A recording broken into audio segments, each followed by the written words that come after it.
Dr. John Mcdugall.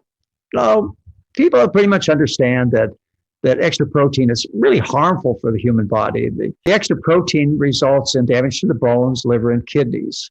But they're sold a high protein diet, particularly as you get older, because of a condition of muscle wasting. It's called sarcopenia.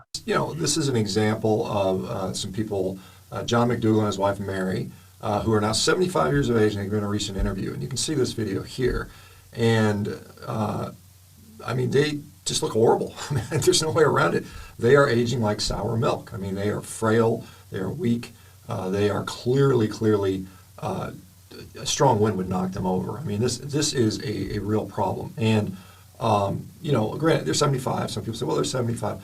That's really, if you are there promoting what you think is the best lifestyle and diet in the world, then you should be willing to stand by your results, not for 1 year or 5 years or 10 years, but for the lifetime. And this is what you can expect from eating the starchivore diet, a diet which excludes all animal products and focuses on starchy carbohydrates, a high carbohydrate diet. This is what the end result is.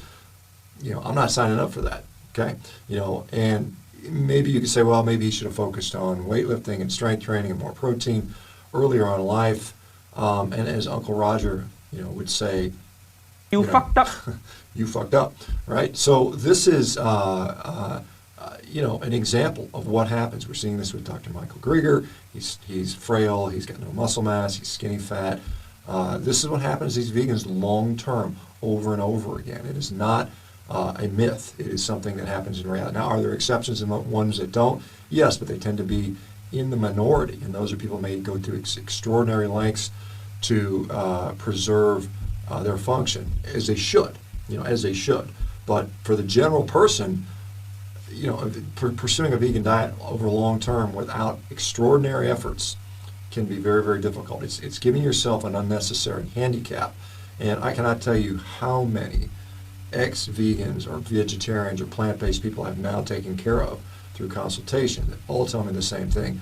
I was weak, I was tired, I was frail, my bone mass dropped, I was anemic, my brain didn't work like it's supposed to, on and on and on and on. We see the results of this. It is not the way, guys.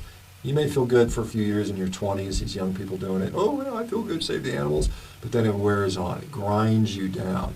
If you don't mind aging this way, like sour milk, then hey, that's up to you. But at least know what you're getting into. And to sit there and promote this as the optimal diet for human beings, the healthiest thing you can do, the thing that's going to protect you from disease, it's going to give you long life, it's just nonsense. We see this over and over again. Veganism is largely it's largely a scam that's been perpetrated on gullible, primarily young people, primarily young women. So just buyer beware.